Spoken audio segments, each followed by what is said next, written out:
करेंगे ऐसे जाबाज योद्धा के बारे में जिन्होंने मोहम्मद गौरी और जयचंद जैसे योद्धाओं को पराजित कर दिल्ली और अजमेर के सिंहासन पर राज किया। जी हाँ दोस्तों, उस जाबाज योद्धा का नाम पृथ्वीराज चौहान है, जो दिल्ली के सिंहासन पर राज करने वाले अंतिम स्वतंत्र हिंदू शासक थे।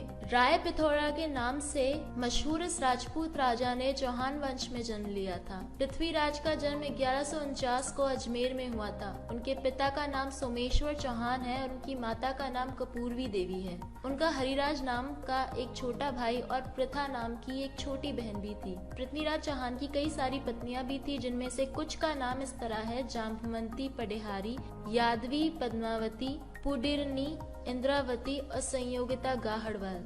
पृथ्वीराज चौहान का एक बेटा भी था जिसका नाम गोविंद चौहान है। पृथ्वीराज चौहान बचपन से ही बहादुर और युद्ध कला में निपुण थे। इसके अलावा उन्होंने बचपन में ही शब्दभेदी बाण चलाना सीख लिया था। वर्ष 1179 में युद्ध के दौरान उनके पिता की मृत्यु हो जाने के बाद 15 साल की उम्र में ही पृथ्वीराज चौहान को उत्तराधिकारी घोषित किया गया।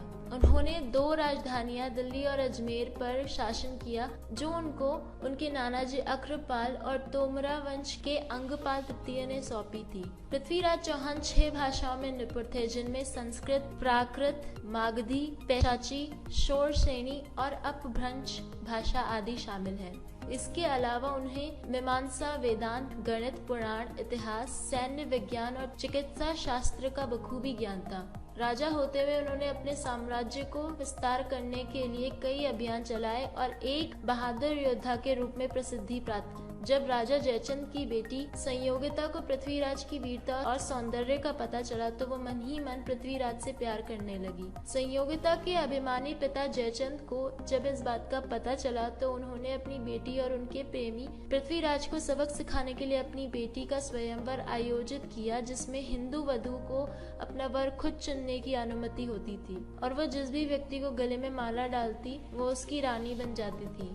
जयचंद ने देश के सभी बड़े और छोटे राजकुमारों को शाही स्वयंवर में सम्मिलित होने का न्योता भेजा, लेकिन उन्होंने जानबूझकर पृथ्वीराज को न्योता नहीं भेजा और यही नहीं बल्कि पृथ्वीराज को बेइज्जत करने के लिए द्वारपालों के स्थान पर पृथ्वीराज की मूर्ति भी लगा दी। तब पृथ्वीराज ने अपनी प्रेमिका संयोगिता को पाने के लिए गुप्त योजना बनाई। स्वयंवर के दिन संयोगिता सभा में जमा हुए सभी राजकुमारों के पास से गुजरती गई, लेकिन वो सबको नजरअंदाज करते वे मुख्य द्वार तक पहुंचे और उन्होंने द्वारपाल बने पृथ्वीराज की मूर्ति के गले में हार डाल दिया। ये देखकर सभा में एकत्रित सभी लोग दंग रह गए, क्योंकि उन्होंने सभी राजकुमारों को लज्जित करते हुए एक निर्जीव मूर्ति को सम्मान दिया था। लेकिन उस मूर्ति के पीछे द्वारपाल के वेश में पृथ्वीराज खड़े थे और उन्होंने धीरे से संयोगिता को उठाया और अपने घोड़े पर बैठाकर दिल्ली की तरफ रवाना हो गए। जयचंद और उनकी सेना ने उनका पीछा किया और परिणाम स्वरूप 1189 से लेकर 1190 तक उन दोनों राज्यों के बीच में भीषण युद्ध हुआ, जिसमें दोनों सेनाओं को काफी नुकसान झेलना पड़ा।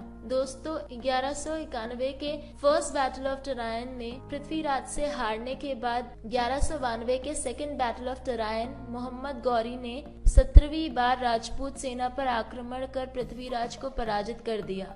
इस बार पराजित पृथ्वीराज को बेड़ियों में बांधकर मोहम्मद गौरी के सामने लाया गया, तो वो गौरी की आंखों से आंख मिलाकर उसे घूर रहे थे। तब उसने पृथ्वीराज को आंखें नीची करने का आदेश दिया।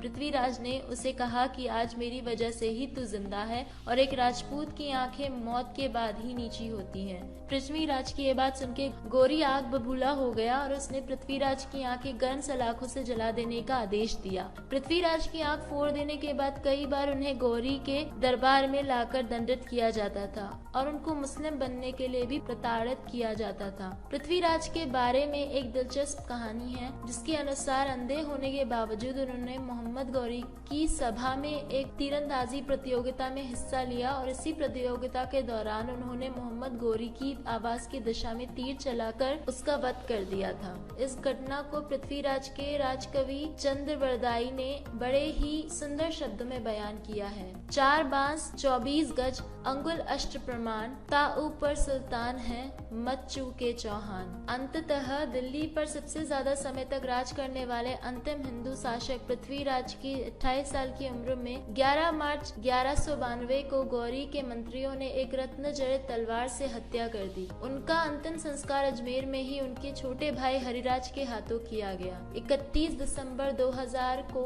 भारत सरकार द्वारा पृथ्वीराज चौहान की याद में एक स्मारक डाक टिकट जारी किया गया। इसके अलावा सम्राट पृथ्वीराज चौहान का राजस्थान स्थित अजमेर में समाधि स्थल भी स्थापित किया गया है। ये है पृथ्वीराज चौहान के शासन काल में जारी की गई कुछ मुद्राएं। पृथ्वीराज चौहान जैसे जाबाज योद्धा को हमारा सत सत नमन। दोस्तों, अगर आपको ये वीडियो पसंद आए तो प्लीज इसे लाइक एंड शेयर करें।